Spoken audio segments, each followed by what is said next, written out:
Shalom bien-aimés dans le Seigneur. Aujourd'hui, nous voulons parler sur deuxième pondérable de la grandeur. Deuxième pondérable de la grandeur, c'est la loyauté. Je répète, deuxième pondérable de notre enseignement sur la grandeur, c'est la loyauté. Le dictionnaire définit la loyauté comme étant le caractère de tout ce qui est loyal. Le caractère fidèle à tenir ses engagements, quoi que cela lui coûte. Bien aimé, la loyauté, c'est le caractère de ce qui est loyal. C'est la fidélité à tenir ses engagements, quoi que cela te coûte. Bien aimé, une personne loyale est une personne qui s'efface au détriment ou au profit de ses propres engagements. Tu ne peux pas être un grand tant que tu n'es pas une personne loyale, tant que tu n'es pas une personne fidèle, même dans les petites choses. La Bible dit dans 1 Corinthiens 4, versets 1 et 2, que tout homme nous tienne pour des administrateurs des mystères de Dieu. Verset 2. Or, ce qui est requis aux administrateurs, c'est qu'ils soient trouvés fidèles. Un homme qui n'est pas fidèle dans des petits engagements montre déjà et accuse déjà des indices d'un manque de loyauté. Bien aimé, la loyauté est quelque chose de la plus importante parce que la loyauté bénit. Allez lire Daniel 6. Lorsque le roi est venu le matin, il s'est écrié « Daniel, Daniel, Daniel ».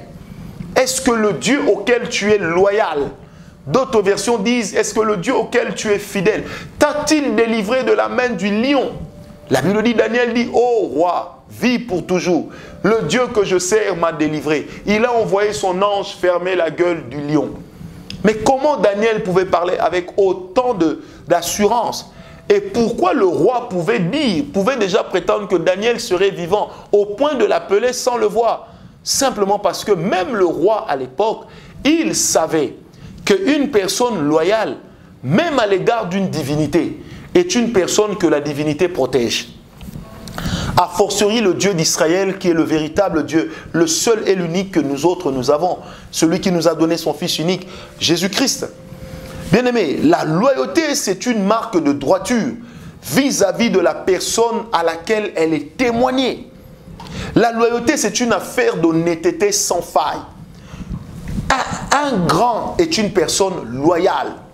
Bien-aimé, quand vous vous mettez à courir derrière un homme qui n'a pas été loyal, sachez-le, cet homme ne vous sera pas non plus loyal à vous parce qu'il vous trahira, soit par son comportement, soit par son caractère, soit lorsque l'argent viendra, lorsque la gloire viendra, il vous trahira, il vous vendra pour d'autres et il vous vendra à moins cher.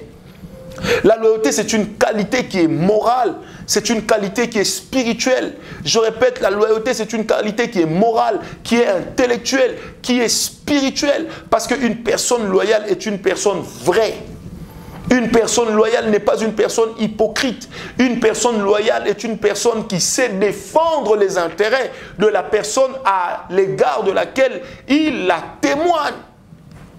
La loyauté, ça doit être à l'égard de tous, à l'égard de ceux qui dépendent de vous, à l'égard de vos pères spirituels, à l'égard de Dieu, à l'égard de la sainte et saine doctrine, à l'égard de la parole de Dieu, à l'égard de votre mari. Vous devez être loyal. Bien-aimé, là où il y a la loyauté, il y a le manque de médisance, il y a le manque, l'absence de médisance, il y a l'absence d'hypocrisie, il y a l'absence des murmures, l'absence des critiques, il y a l'absence de... Il paraît qu'on aurait appris que ça manque. Bien aimé, la plupart des grands leaders, la plupart des grands aujourd'hui souffrent des personnes qui ne sont pas loyales. C'est pourquoi il faut définir vos relations avec les gens sur 3 niveaux. Les amis, qui sont les amis? Ce sont des personnes avec qui vous avez non seulement le même objectif, mais vos cœurs sont liés. Les camarades sont des personnes avec qui vous vous mettez ensemble parce que vous avez décidé de prendre ensemble un même ennemi. Mais lorsque vous aurez atteint votre ennemi, cela va s'arrêter. Ensuite, vous avez les connaissances. Ça veut dire des personnes avec qui vous vous connaissez, mais sans plus. Bonjour, bonjour, ça s'arrête là. Quelqu'un me comprend? Alors, ces personnes-là, vous ne leur demanderez pas une loyauté. Vous ne leur devez pas une loyauté. Mais à vos amis, vous devez la loyauté. À des personnes qui vous sont chères, vous devez la loyauté. Bien-aimés, dans le ministère, dans l'exercice du ministère chrétien, la loyauté bénit plusieurs. Ne soyez pas comme des Achitophel, manque de loyauté. Soyez comme Pierre, loyal, prêt à défendre son maître. Une personne loyale peut commettre des gaffes, mais elle reviendra toujours. Que Dieu vous bénisse.